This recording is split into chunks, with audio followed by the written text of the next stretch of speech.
Welcome to The Last Breakfast. Please enjoy the video. First, confirm the host runs Windows 10 Pro and is fully updated.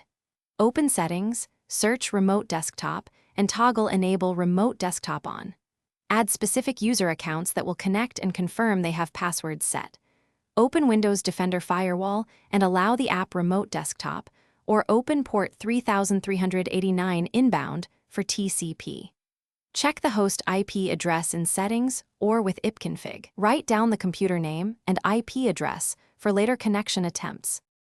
Assign a static local IP or configure a DHCP reservation on the router for the host. Log into the router and forward external TCP port 3389 to the host static IP address.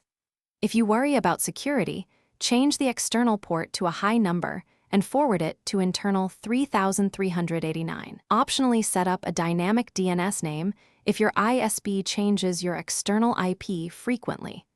Save the router settings and reboot the router if requested by the interface. On the client, open Remote Desktop Connection or MSDSC in the Start menu.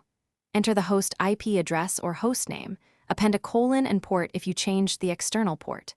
Click Show Options, enter the allowed username, and save the connection as an RDP file for reuse.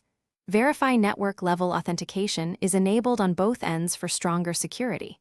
If possible, connect first from inside the local network, then test remote access from outside, or using a VPN to confirm correct forwarding and authentication. Thanks for watching. If this was helpful, leave a like and consider subscribing. See you next time.